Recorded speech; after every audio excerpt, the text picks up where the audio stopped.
श्रीमद् भगवद गीता के अंतर्गत श्रद्धात्रय विभाग योग नामक 17 अध्याय का विचार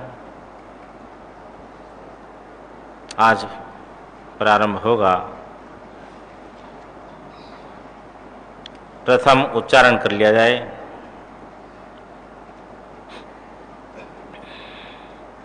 ओम श्री परमात्मने नमः। अथ सप्तदशोऽध्यायः। अर्जुन उवाच ये शास्त्र विधिमुत्सृज्य यजन्ते श्रद्धयान्वितः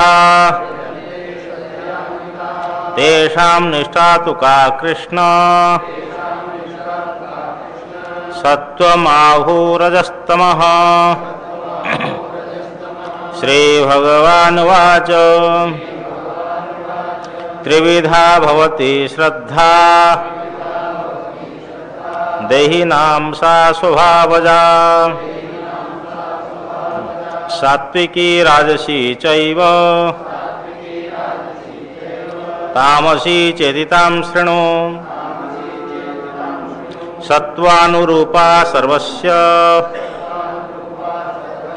सत्त्वानुरूपा सर्वस्य श्रद्धा भवति भारत।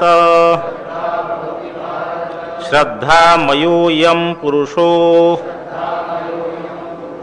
यो यच्छ्रद्धः स एव सः। यजन्ते सात्विका देवान् यच्छ रक्षांसि राजसः। प्रेतान् भूतगणाश्चान्ये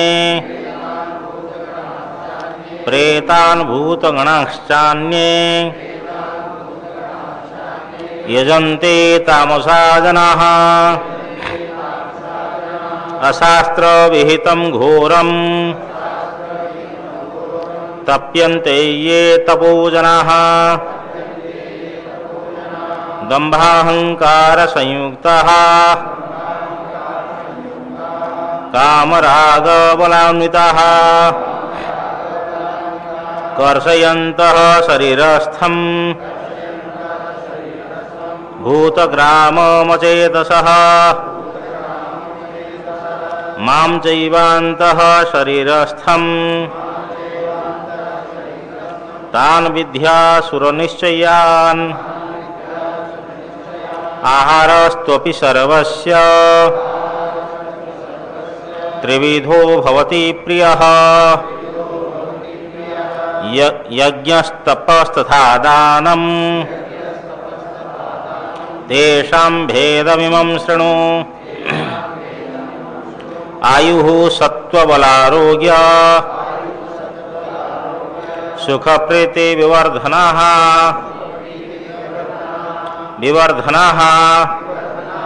सुखप्रीतिविवर्धनाः रस्याः स्निग्धाः स्थिरा हृदया। आहारः सात्विकप्रियः कट्वम्लवणात्युष्ण तीक्ष्णरुक्षविदाहिनः। आहारा राजसश्रेष्ठा दुःखशोकप्रदाः। यातयामं गतरसं पूतिपर्युषितं च यत् उच्छिष्टमपि चामेध्यं भोजनं तामसप्रियम्। अफलाकाङ्क्षिभिर्यज्ञो विधिदृष्टो युज्यते। यष्टव्यमेवेति मनः समाधाय स सात्विकः।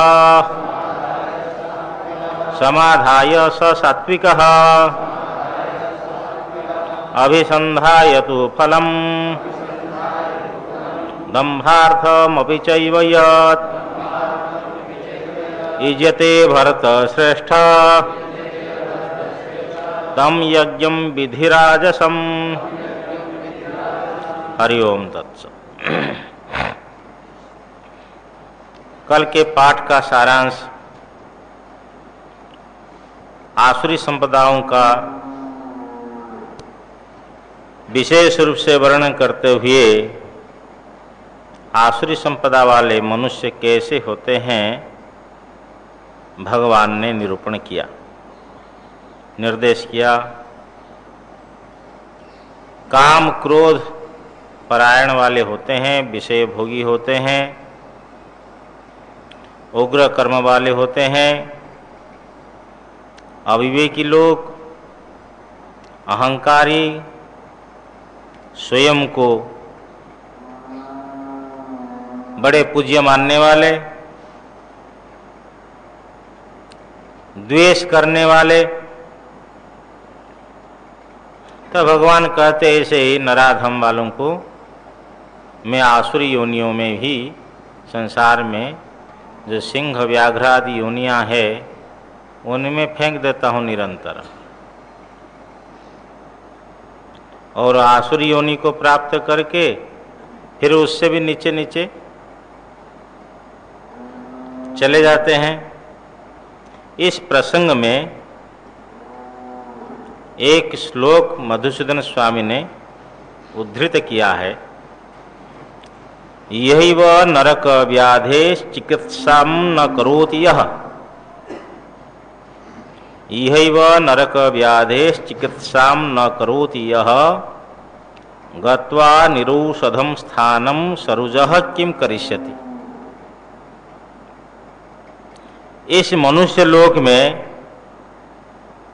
ही नरक व्याधि की चिकित्सा जो नहीं करता है कि ऐसा कर्म नहीं करना चाहिए जिससे नरक जाना पड़े, ऐसा कर्म करना चाहिए जिससे नरक की प्राप्ति न हो, ये नरक की व्याधि की चिकित्सा है।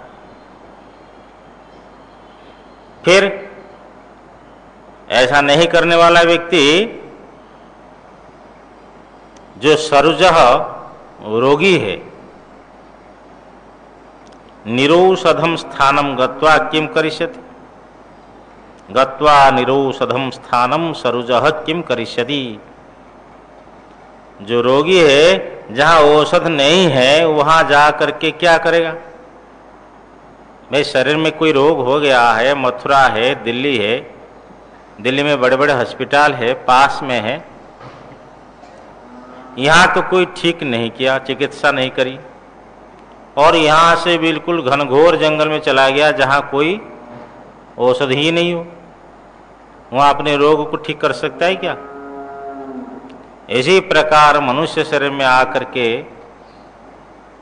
ऐसा सुकर्म नहीं किया जिससे नरक प्राप्त न हो, अब यूं मर गया अर्थात प्राण छोड़ दिया, शरीर को छोड़ दिया, तो आगे क्या करेगा, कुछ भी नहीं कर सकता है। इसलिए मनुष्य को सजग होकर के भविष्यत सुधार करना चाहिए। चाणक्य ने कहा है, समावती से वाक्य को एक बार उठाया था कि दिन में ऐसा कर्म करना चाहिए तो रात्रि में सुखपूर्वक सो सके। जैसे किसी के साथ में लड़ाई झगड़ा दिन में करेंगे तो रात में ठीक ढंग से नींद नहीं आएगी, अथवा गले तक खा लिया खूब तो भी रात में नींद नहीं आएगी। दिन में ऐसा कर्म करना चाहिए रात सुखपूर्वक व्यतीत हो जाए, और 8 महीने ऐसा कर्म करना चाहिए ताकि चातुर्मास की नदी नाल से भर जाते थे, पुलिया आदि नहीं थे, तो चातुर्मास आराम से व्यतीत हो जाए। जीवन के पूर्वार्ध ऐसा कर्म करना चाहिए, उत्तरार्ध सुखपूर्वक व्यतीत हो जाए। जो लोग घर में बैठ करके महीना पूरा होने के बाद में रुपए प्राप्त करते हैं, पेंशन बोलते क्या उसको, तनख्वाह, वेतन, क्या ऐसे ही प्राप्त करते हैं क्या। उन्होंने ठंडी गर्मी वर्षा सहन करके ड्यूटी करी है, अनुशासन में रह करके उन्होंने अपने जीवन भर नौकरी ठीक से व्यतीत कर दिया, अब घर में बैठे मौज है। तो इस प्रकार पूर्वार्ध का जीवन ऐसा होना चाहिए ताकि उत्तरार्ध जीवन जो है सुखपूर्वक व्यतीत हो जाए। आदि आदि सब समझ लेना चाहिए। और चाणक्य बोलते हैं कि जीवन भर ऐसा कर्म होना चाहिए कि ताकि परलोक सुधर जाए। ऐसा कर्म करना चाहिए। नरक के 3 द्वार, काम क्रोध लोभ, उसके त्याग करने के उपाय वही दमन दया दान को स्वीकार करेंगे, काम क्रोध लोभ ढीले पड़ जाएंगे। और इन नरकों के द्वारों से, तीनों द्वारों से मुक्त होकर जो अपने कल्याण के साधन का अनुष्ठान करता है उसी से परागति को प्राप्त करता है। जो व्यक्ति शास्त्र विधान को त्याग करके मनमाना काम करता है वह अंतःकरण की शुद्धि को प्राप्त नहीं करता है, सुख को प्राप्त नहीं करता है, परागति को प्राप्त नहीं करता है। भगवान ने कहा, हे अर्जुन, तुम्हारे कर्तव्य और अकर्तव्य की व्यवस्था में शास्त्र प्रमाण है, इसलिए शास्त्र विधान से कहे गए कर्म को जान करके इसी संसार में, इस मनुष्य लोक में तुम्हें कर्म करना चाहिए।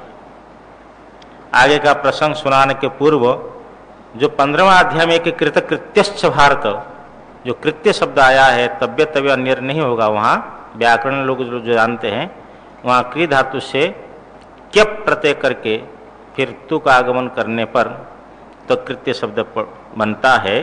व्याकरण माने व्याकरण दृष्टि से स्पष्टीकरण दिया गया। अब श्रद्धात्रय विभाग नाम को 17 अध्याय है। भगवान ने कहा तुम्हारे लिए शास्त्र प्रमाण है। ये भगवान के वचन को सुन करके प्रश्न पूछने का मौका मिल गया है। अथ 17 अर्जुन ये शास्त्र विधिमुत्सृज्य यजन्ते श्रद्धयान्वितः तेषां निष्ठा तु का कृष्ण सत्वमाहो रजस्तमः। देखिए, अर्जुन का प्रश्न है कि आप कह रहे हैं भगवान कि शास्त्र प्रमाण है, ज्ञान का साधन है, प्रमा का साधन है कर्तव्य अकर्तव्य की व्यवस्था में। तो अर्जुन बोले, 17 अध्याय का प्रारंभ अर्जुनोवाच, अर्जुन बोले ये जो लोग श्रद्धयान्विता श्रद्धा संपन्न हुए, शास्त्र विधिम उत्सृज्य शास्त्र विधान को त्याग करके, यजन्ते देवादियों को पूजते हैं, तेषाम तु का निष्ठा कृष्ण है, कृष्ण संबोधन है, तेषाम निष्ठा उनकी जो है, तेषाम निष्ठा तो का कृष्ण है, कृष्ण तेषाम का निष्ठा, उनकी निष्ठा कौन सी निष्ठा है? सत्व निष्ठा है अथवा रजो निष्ठा है? सत्वम आहो रजस्तमः, उनकी सात्विक निष्ठा है, अर्थात उनकी जो देवादि विषय पूजा है वो सात्विक है। आहो रजः अथवा राजसी है अथवा तमः तामसी है। शास्त्र विधान को त्याग करके श्रद्धा से संपन्न हुए, आपने बूढ़े बड़े, हाँ जो बूढ़े हैं बड़े होते हैं, उनके व्यवहार को देख करके जो अनुष्ठान करते हैं। एक बात आप देखिए, यहाँ जो प्रश्न है किन लोगों के लिए प्रश्न है? गांव में आप देखते होंगे जनता जो है तो पहले जल लाए, जल लाकर पहले भगवान शंकर को ही जल में अभिषेक कर देते हैं, हर हर महादेव, फिर बाद में गणपति को।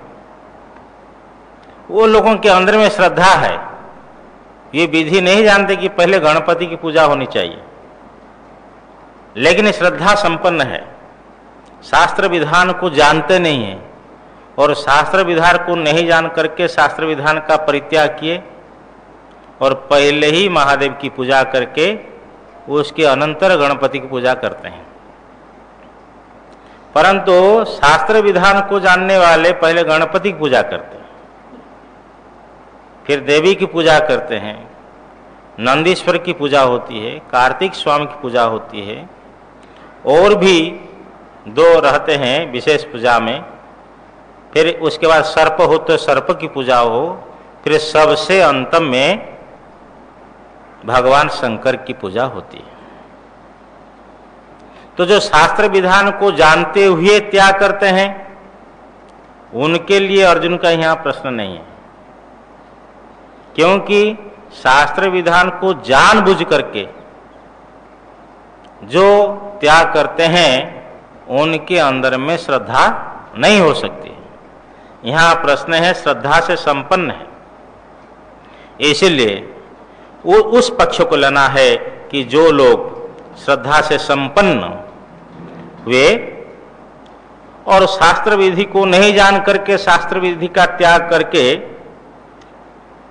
वृद्ध व्यवहार दर्शन से यजंते देवादियों को पूजते हैं, हे कृष्ण तू पाद पूर्ण में उनकी कौन सी निष्ठा है, सात्विक अथवा राजसी अथवा तामसी, ये समझना चाहिए।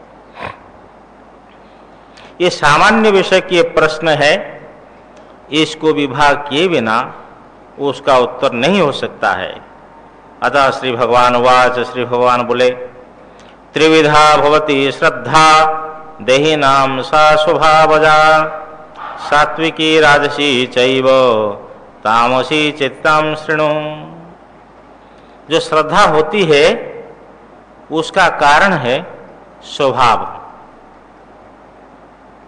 मृत्यु के समय में जो पूर्व शरीर को त्यागा उस समय में धर्मादि संस्कार जो अभिव्यक्त होते हैं उसी के नाम है स्वभाव। उसी स्वभाव से उत्पन्न होने वाली जो श्रद्धा है, ये कह रहे हैं देहि नाम स्वभावजा सा श्रद्धा त्रिविधा भवति। श्री भगवान बोले देही नाम जीवात्माओं की सा स्वभावजा श्रद्धा, वो स्वभाव से उत्पन्न होने वाली श्रद्धा मरण काल में अभिव्यक्त जो स्वभाव है, कौन से धर्मादि संस्कार, जन्मांतर कृत धर्मादि संस्कार मरण काल में जो अभिव्यक्त हुआ उसको स्वभाव कहा जाता है। जैसे अभी बंदर का स्वभाव मनुष्य के अंदर है, सर्प का संस्कार है स्वभाव, परंतु वह अभी प्रकट नहीं हो रहा है। उस योनि में जाएंगे तो प्रकट हो जाएगा। इसी प्रकार समझ लीजिए अगले जन्म में तो कोई व्यक्ति सात्विक श्रद्धा वाला होगा तो इस जीवन में अंतिम समय में मृत्यु के समय में वो धर्मादि जो संस्कार प्रकट होंगे उसका नाम स्वभाव, और उसी स्वभाव से ऐसी श्रद्धा होगी। तो वो स्वभाव से अच्छा धर्मादि संस्कार जो प्रकट होते हैं, जो अनुष्ठान किया होगा उसी का तो प्रकट होगा, जो अनुष्ठान नहीं किया होगा उसका प्रकट हो सकता है क्या? कहीं यात्रा करनी हो और 2-3 महीना पहले आप टिकट बुक कर दिया है, रिजर्वेशन कर दिया है, तो कोई चिंता है क्या? कोई टेंशन है? रिजर्वेशन किया, शांति से बैठे आप। यदि रिजर्वेशन नहीं और यात्रा करनी है तो जिसके सीट में बैठोगे बाबा जी उधर आगे बढ़ो, यहाँ नहीं तुम्हारे लिए सीट। तो यहाँ से वहाँ से धक्का खा खा करके शौचालय के बगल में खड़े खड़े जाना पड़ेगा, क्योंकि पहले से सजग नहीं था। तो जो अगले जन्म के लिए धर्मादि का अनुभव माने अनुष्ठान करता है अथवा अपने कल्याण के लिए अनुष्ठान करता है, तो मृत्यु के समय में वो धर्मादि अभिव्यक्त होते हैं। तो वो है स्वभाव, और उसी स्वभाव से उत्पन्न होती है श्रद्धा। श्री भगवान बोले कि प्राणियों की वह स्वभाव से उत्पन्न होने वाली श्रद्धा त्रिविधा भवती, 3 प्रकार की होती है। सात्विकी, राजसी, तामसी चैव। हाँ, 2 प्रकार चक्कर आया है, सात्विकी, राजसी चैव, सात्विकी और राजसी, तामसी चेति और तामसी ही, इस प्रकार 3 श्रद्धा है। इति, इस प्रकार, ताम शृणु, उसी श्रद्धा को सुनो, उसी श्रद्धा को सुन करके निश्चय करो। वो त्रिविधा श्रद्धा सत्वानुरूपा सर्वस्य श्रद्धा भवति भारत। श्रद्धा मयोयम पुरुषो यो यच्छ्रद्धः स एव सः। हे भारत, सर्वस्य, संपूर्ण प्राणी समुदाय के सत्वानुरूपा, विशिष्ट संस्कार युक्त अंतःकरण के अनुरूपा श्रद्धा भवती, श्रद्धा होती है। विशिष्ट अंतःकरण युक्त, विशिष्ट संस्कार युक्त अंतःकरण की अनुरूपा श्रद्धा सभी प्राणियों की भवती होती है। हे भारत, संबोधन है। श्रद्धा मयो अयम पुरुषः, अयम पुरुषः, यह संसारी जीवात्मा, जीव श्रद्धामयो, श्रद्धा प्राय है। इसके अंतःकरण में प्राय करके श्रद्धा होती है। यो यत् श्रद्धा, जो जिस श्रद्धा वाला हो, स माने वह, एव सह, वो उसी प्रकार का ही जीवात्मा है। उसी श्रद्धानुरूप, उसी श्रद्धा के अनुरूप ही जीवात्मा है। सह जीव, अर्थात जिसके पास में सात्विक श्रद्धा है वो सात्विक जीव है, जिसके पास में राजसी श्रद्धा हो वो राजसी जीव है, और जिसके पास में तामसी श्रद्धा हो वो तामस जीव है। ये सात्विक श्रद्धा का जो सात्विक जीव है कैसे समझेंगे? बोले उनके पूजा क्रिया आदि को देखो, उनके पूजा आदि को देखने के अनंतर ही निश्चय होता है। कार्य के द्वारा उनकी सत्वादि निष्ठा जो है अनुमेया है। यजन्ते सात्विका देवान यक्ष रक्षांसि राजसः प्रेतान् भूतगणाश्चान्ये यजन्ते तामसा जनाः। सात्विका, सात्विक जीव, सात्विक श्रद्धा वाले देवान यजन्ते, देवताओं को पूजते हैं। राजसः यक्ष रक्षांस यजन्ते, राजसी श्रद्धा वाले राजस जीव तो ये यक्ष राक्षसों को पूजते हैं। अब पूजने का सामर्थ्य जिनके पास में है, सामान्य रूप से सभी जीवात्मा को तो नहीं ले सकते। क्या ये सुअर कुकुर आदि क्या पूजते हैं क्या देवादियों को? इसलिए विशेष रूप से मनुष्य को ही समझना चाहिए। प्रेतान भूतगणाश्चान्ये यजन्ते तामसा जनाः, और अन्य तामसा जनाः, और दूसरे तामस मनुष्य प्रेतान भूतगणान च यजन्ते, प्रेतों को और भूतगणों को भी यजन्ते, और प्रेतों को भूतगणों को भी यजन्ते पूजते हैं। इस प्रकार कार्य से निर्णित सत्वादि निष्ठा, तो समझ लो उनके अंदर में श्रद्धा है, तो फिर वो प्रेत भूतगण को क्यों पूजेंगे? वो तो देवताओं को पूजेंगे, है कि नहीं? यदि श्रद्धा नहीं है तो शास्त्र विधान को त्याग करके तो राजसी श्रद्धा वाले यक्ष राक्षसी आदि को पूजेंगे।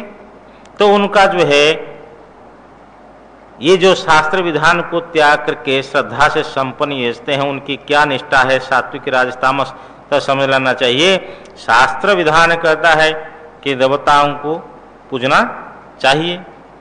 ये अग्निहोत्रम जुहियात स्वर्ग काम, अग्ने स्वाहा इंद्र स्वाहा, जो भी है जिस देवता के लिए, वायव्यम श्वेतम आलभेत, पशु काम, तो इस प्रकार वायु देवता को लेकर के, अब इस प्रकार शास्त्र विधान को जानते हुए भी तो इसका परित्याग करके अपने कोई अभिष्ट मंत्र सिद्धि आदि करने के लिए अथवा और किसी के लिए तो इस प्रकार दूसरे को पूजते हैं, तो समझ लेना चाहिए शास्त्र विधान को त्याग करके तो पूजन करते हैं। उनके अपने आप समझ में आ गया कि वो राजसी तामसी श्रद्धा उनके अंदर में है।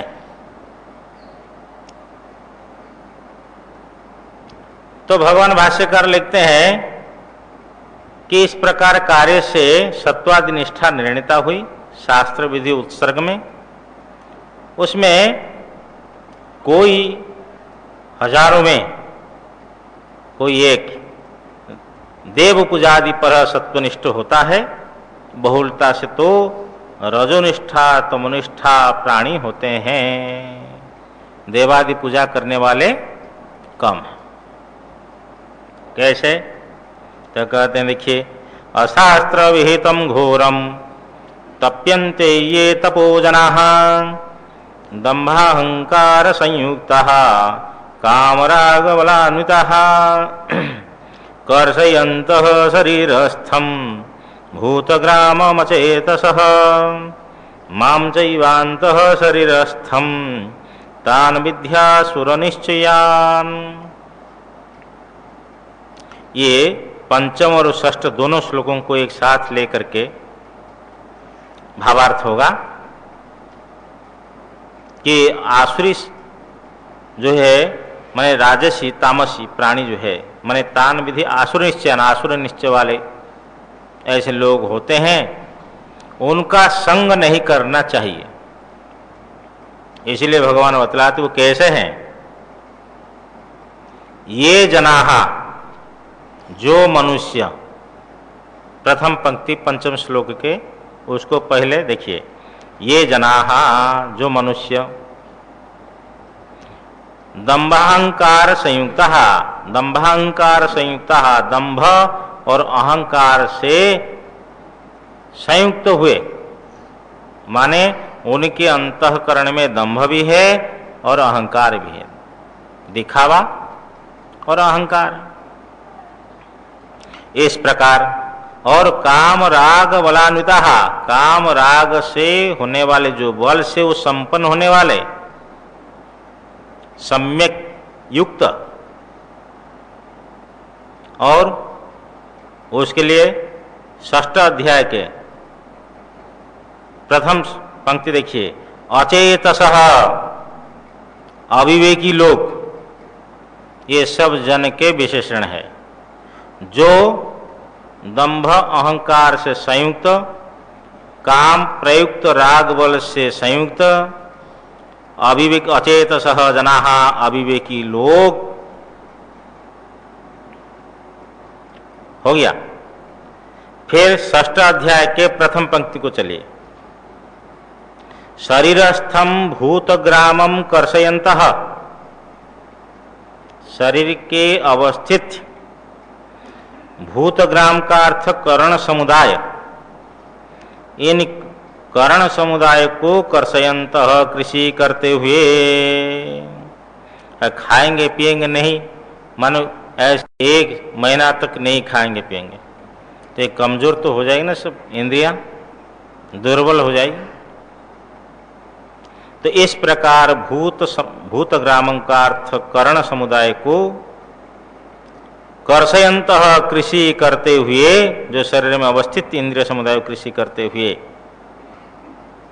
माम चैवान्तः शरीरस्थम, अंतः शरीरस्थम, शरीर के अंतस्थ, माम च एव कर्षयन्तः, मेरे को भी कृषि करते, मेरे को ही माने और शरीर के अंत में अवस्थित मेरे को ही कर्षयन्तः, कृषि करते हुए।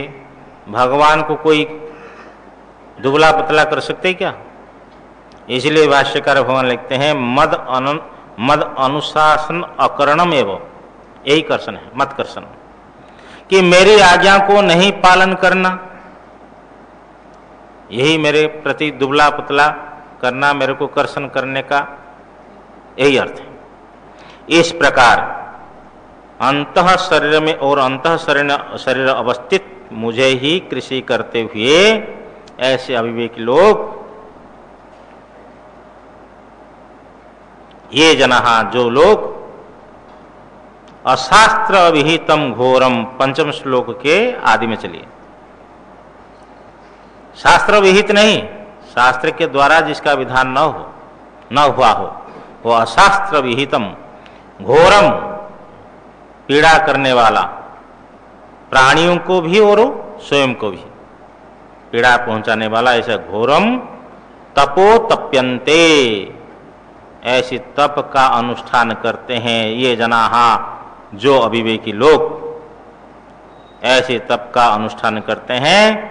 तान आसुर निश्चयान विद्धि, उन आसुर निश्चय वालों को जान। जो असुरों का निश्चय होता है तो उनके पास में ऐसा है, आसुरो निश्चयो येषाम ते आसुर निश्चयः, कि आसुर निश्चय जिनका पास में हो, आसुर निश्चय वाले, उन्हें समझ, उन्हें जान। ऐसे व्यक्तियों का संग नहीं करना चाहिए, ऐसे व्यक्तियों से उपकृत भी नहीं होना चाहिए। यदि कहीं देखोगे तुम्हारा ऐसा पूजा पाठ कर देंगे, तुम तो रात दिन में चौगुना को प्राप्त करोगे, तो उसी से पूजा पाठ बिठा भी दिया और कुछ पैसा भी आ गया आपके पास में, तो आपका पहला शत्रु वही होंगे। मेरे को मध्य प्रदेश में होशंगाबाद में ऐसा मिला, एक व्यक्ति कहा महाराज अमुक व्यक्ति मेरे पीछे ही पड़ गया। क्योंकि ऐसा लोग यदि इंद्र पद देंगे तो भी बीच में टांग को खींचने वाले होंगे। ऐसे व्यक्तियों का संग नहीं करना ही उचित है। तान विधि आसुर निश्चयान, उन आसुर निश्चय वालों को जानो। अब आहार आदि जो होते हैं वो 3 प्रकार के होते हैं, सात्विक, राजस और तामस। तो उनको अच्छी तरह से समझ लिया जाए। सात्विक आहार आदि को स्वीकार करना चाहिए। राजस तामस आहार का, यज्ञों का, दान का, जो भी भगवान यहाँ कहेंगे उन सब का परिहार करना चाहिए। आहारस्त्वपि सर्वस्य त्रिविधो भवति प्रियः, यज्ञस्तपस्तथा दानं तेषां भेदमिमं शृणु। आहारस्त्वपि तो पादपुराण में ले सकते, अपि सर्वस्य आहारः, सबके जो भोजन है, त्रिविधो प्रियः भवति, 3 प्रकार के प्रिय होता है, इष्ट होता है। यज्ञ तपस तथा दानम, यज्ञ भी 3 प्रकार, तप भी 3 प्रकार और दान भी 3 प्रकार प्रिय होते हैं। तेषाम इमं भेदम शृणु, उनके इस भेद को सुनो। कैसे कैसे होता है? 3 प्रकार। आयु सत्वबलारोग्य सुख प्रीति विवर्धनाः, रस्याः स्निग्धाः स्थिरा हृदया, आहारः सात्विक प्रियः। देखिए, सात्विक व्यक्ति के लिए जो प्रिय आहार होते हैं वो आहार कैसे होते हैं? आयु, सत्व, बल, आरोग्य, सुख, प्रीति को बढ़ाने वाले होते हैं। ऐसे आहार का सेवन करने पर आयु बढ़ती है। आयु तो जितना है निर्धारित है, प्रारब्ध की जो सीमा है वो तो उतना ही रहेगी, लेकिन रोग आदि के द्वारा जो क्षय हो तो वो क्षय नहीं होगा, इतने में तात्पर्य समझना चाहिए। जैसे आयुर्वेदिक में आया आयुर्वयी घृतम, घी खाने पर तो आयु जो है जल्दी क्षीण नहीं होती है, रोगग्रस्त नहीं होता है व्यक्ति, आदि आदि समझना चाहिए भावार्थ। इस प्रकार आयु को बढ़ाने वाले आहार।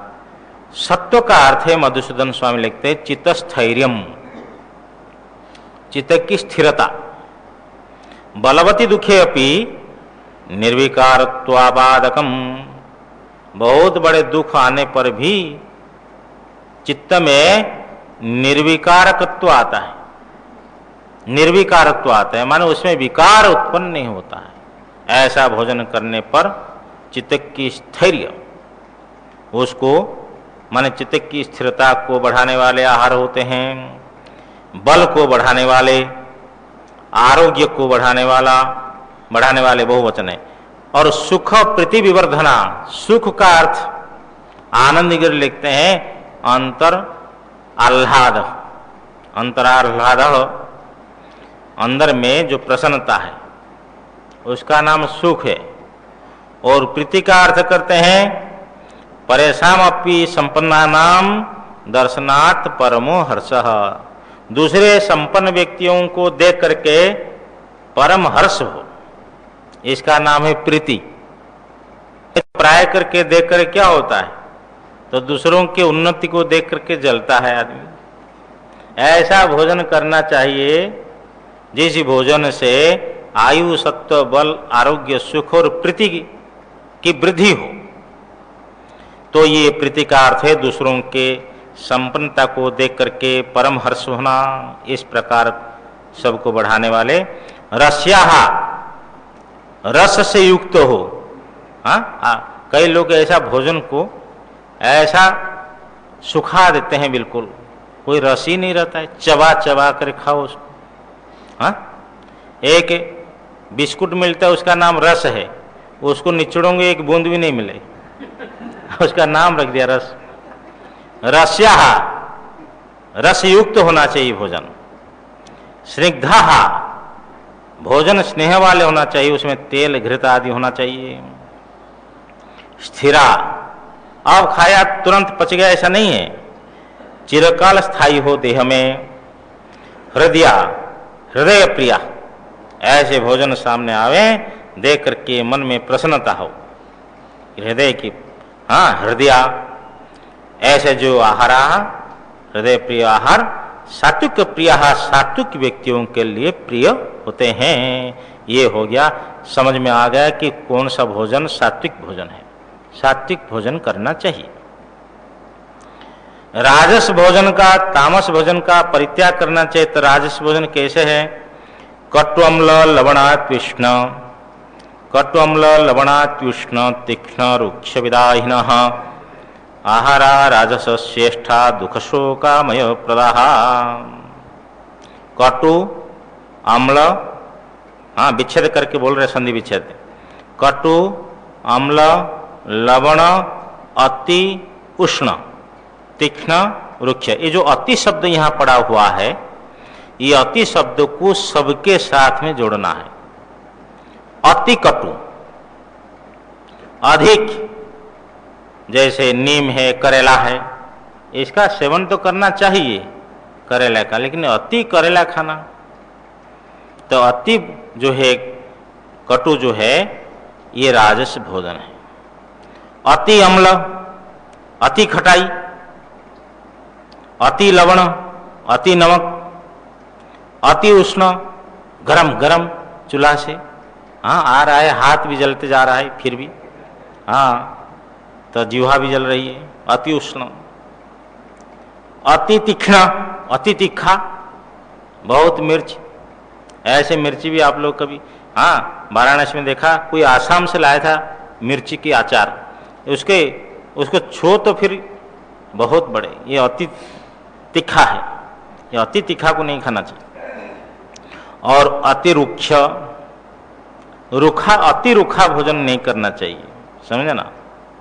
तो मधुसूदन स्वामी लिखते कंगू कोद्रव आदि, कोई विशेष पहाड़ चावल होगा, कंगू कोद्रव हमारे यहाँ जो उपलब्ध है, विशेष करके बाजरा समझ लो,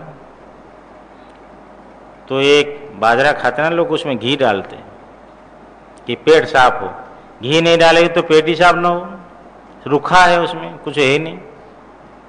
कुछ तो होगा, बिल्कुल नहीं, ऐसी बात नहीं है। कोई विदेशी व्यक्ति आया, सुनने में आया, जो देख रहा था कि उनके लिए भोजन कोई बना रहा था और बाजरा की रोटी गरम गरम उसमें घी डाला, तो देखा कि बाजरा की रोटी घी को चूस रही है, ले रही है अपने में। तो अंग्रेज रोटी बोला, ये कौन सी रोटी है, ये तो घी पी रही है, तो इसको मैं नहीं खाऊंगा क्योंकि अंदर जाकर खून पिएगा फिर।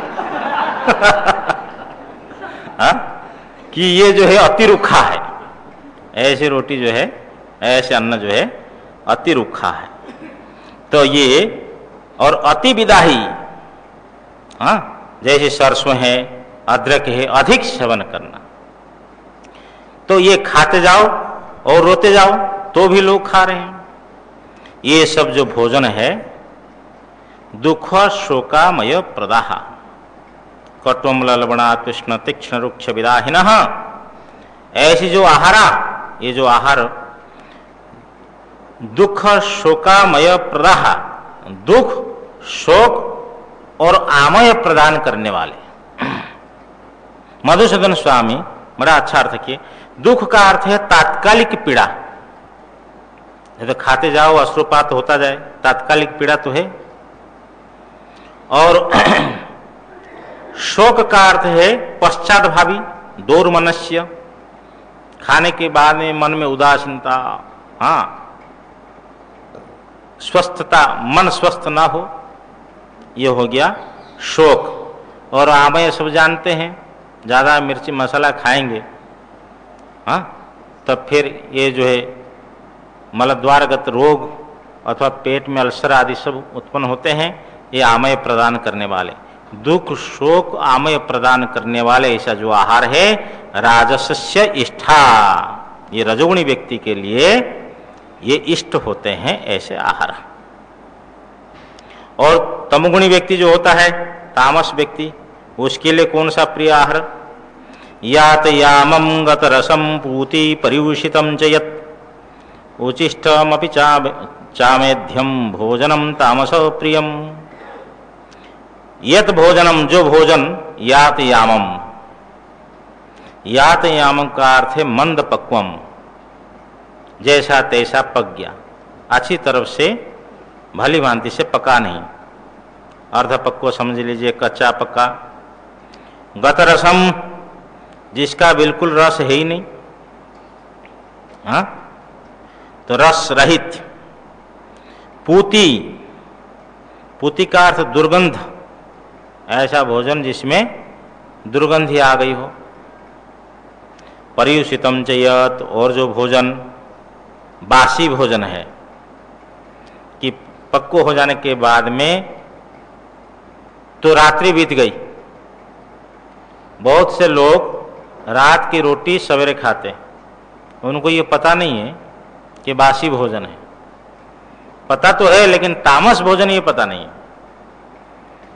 रात्रि बीत जाने के अनंतर उसका सेवन नहीं करना चाहिए। हाँ, ऐसा शास्त्र में आया, इधर कि ऐसा शास्त्र में आया कि जो तेल अथवा घी के द्वारा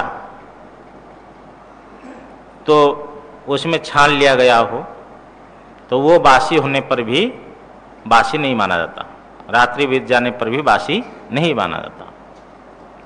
तो इस प्रकार जो परिशुद्ध भोजन है, उचिष्टम अपि च, और उचिष्ट भोजन अर्थात जूठा, तो ये तो सब वर्तमान समय में तो जूठा जो है ना, और सच्चा माने सुच्चा और जूठा का ज्ञान कम हो गया, समझे ना। हाथ भी ढंग से लोग नहीं धोते हैं, खाए पिए जो बचा उसको बांध दिया फिर है। एक व्यक्ति गुजराती भाई, यहाँ भाई गुजराती लोग कोई होंगे तो बुरा नहीं मानना, वो बुरा क्यों हो तो सब जानते वहाँ की।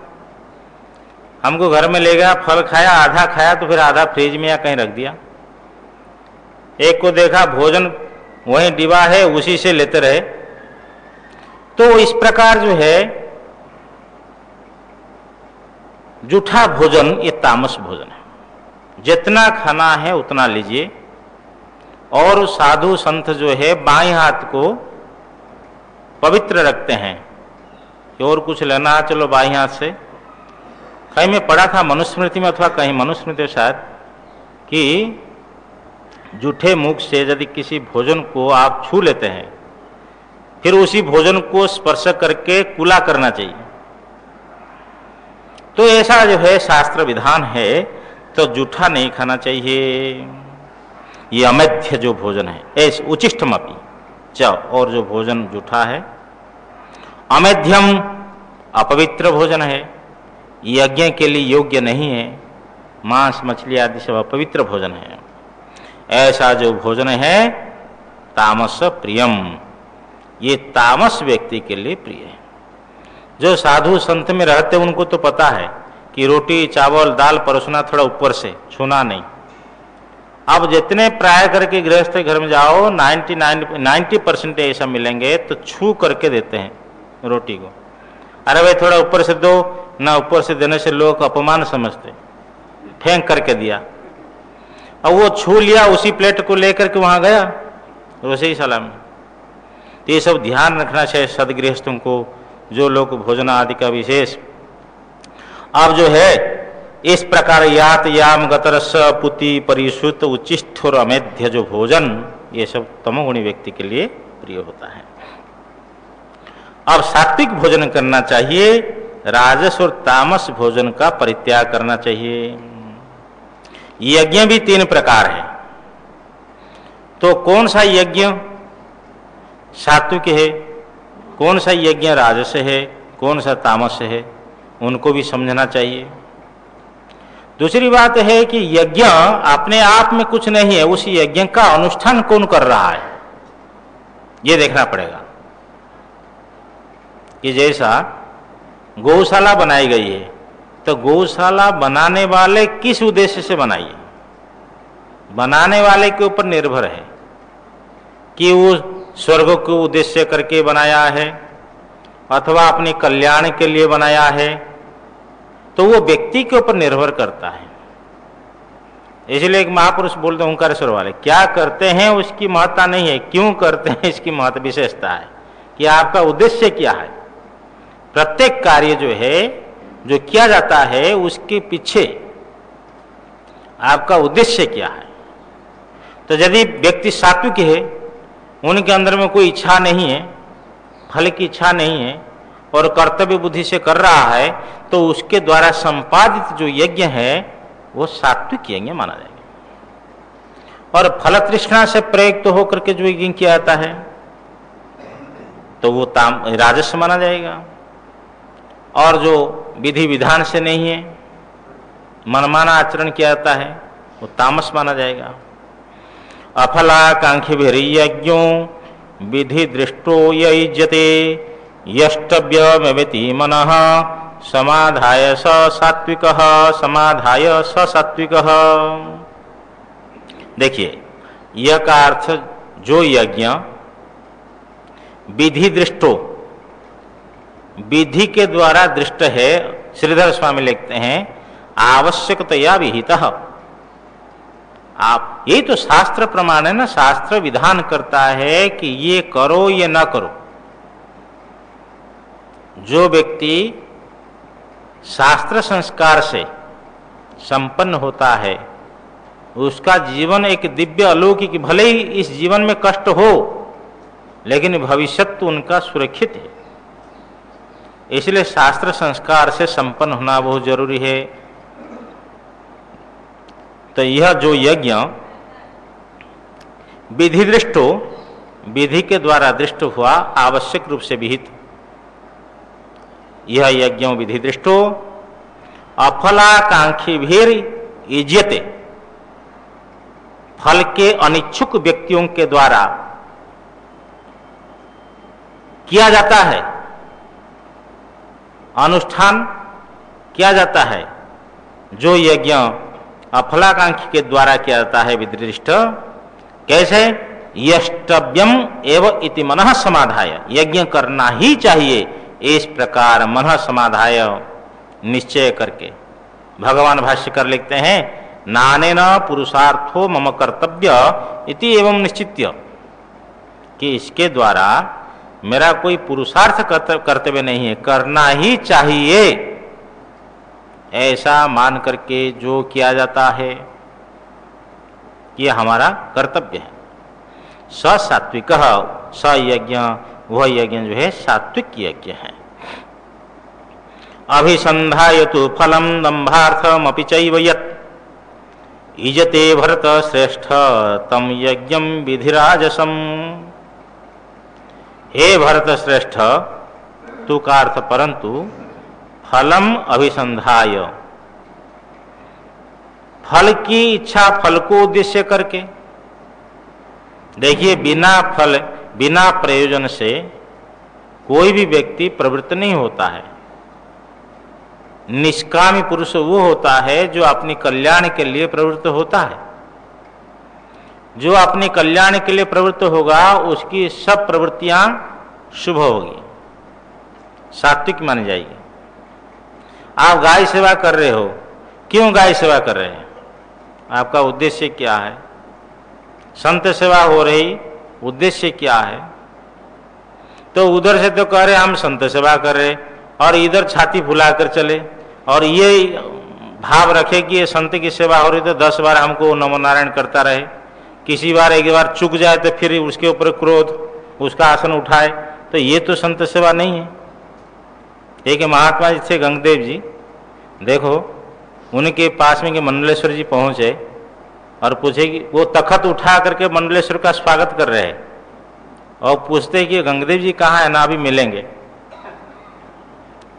तो ऐसे महापुरुष होते हैं कि कोई महात्मा, देखो अब वो बुखार हो गया महात्मा को, वो कह रहे थोड़ा खिचड़ी चाहिए, बोले यहाँ खिचड़ी नहीं बन सकती, और अपने को बुखार हो जाए तो 10 बार खिचड़ी बन जाएगी, तो ये सेवा है क्या?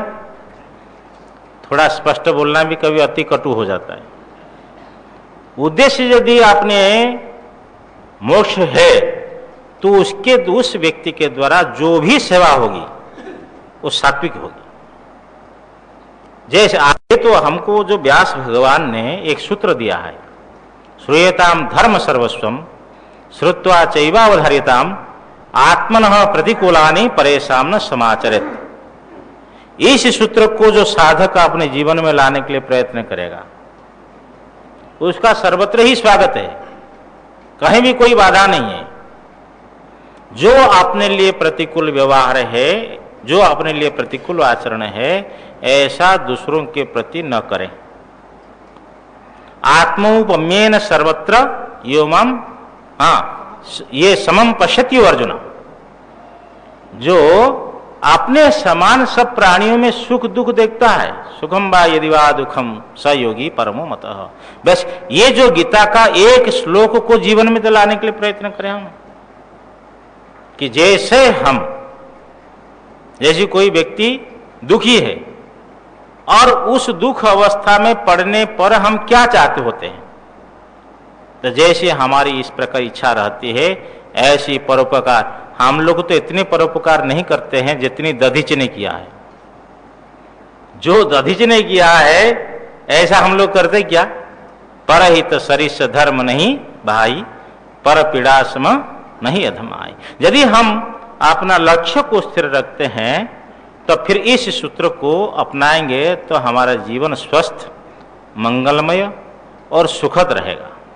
जहाँ स्वार्थ है, सेल्फिश, जहाँ स्वार्थपना आ गया, जहाँ इस प्रकार के घृणा, नफरत, ये भाव फिर आगे उपज जाते हैं, व्यक्ति स्वार्थी जो है वो अंतिम समय तक दुखी ही दुखी रहता है। इसलिए ये जो फल का अभिसंधान है सकाम भाव से जो किया जाता है, और दूसरी बात है दंभार्थमपि चैव यत्, और जो दंभ के लिए भी, और जो दंभ के लिए ही किया जाता है, इज्जत है। हे भरत श्रेष्ठ, यत् माने जो यज्ञ फलम अभिसंधाय, तू का अर्थ परंतु फल को अभिलक्षित करके, च का अर्थ और, अपि च और, दंभार्थम एवं, दंभ के लिए ही। दंभ का अर्थ क्या है? दिखावा, विशेष रूप से दिखावा, धर्मध्वजी होना। हाँ भाई इतना बड़ा यज्ञ हुआ है, इतना बड़ा भंडारा हुआ है, अमुक हुआ है, समुक हुआ है, धर्मध्वजी, धर्म को ही बाना बना लिया दिखावा के लिए। जो देखिए दिखावा भी समाज के दर्पण है। हमारे अंदर में जो गतिविधियां हैं समाज बतला देती है। आप मना करोगे कि मेरी कोई प्रशंसा न करे, लेकिन आपके पास गुण है तो प्रशंसा होती ही रहेगी। यदि आप कहोगे कि मेरी कोई निंदा न करें और आपके पास में दोष है, वो समाज तो निंदा ही करे। वो समाज एक दर्पण है, सामने बोल देता है। दिखावा के लिए ही जो किया जाता है, यत इज्जत जो यज्ञ किया जाता है भरत श्रेष्ठ, तम यज्ञम राजसम विधि। उस यज्ञ को राजस जान। इस प्रकार 12 श्लोक तक अर्थ हो गए। आगे का प्रसंग फिर कल चलाएंगे। अब देखिए, इसमें जो आहार आदि है, यज्ञ आदि है, पूजा आदि है, उसमें भगवान ने स्पष्ट रूप से कह रहे ये सात्विक है, ये राजस है, ये तामस है। राजस और तामस इन दोनों का परित्याग करना और सात्विक को स्वीकार करना।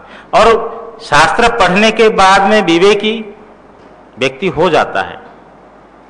एक शास्त्र नहीं पढ़ा हुआ है, नहीं समझदार है, लेकिन शास्त्र पढ़ने के बाद में फिर बेसमझदार रहे तो उसमें और शास्त्र पठित व्यक्ति में क्या पार्थक्य रहा।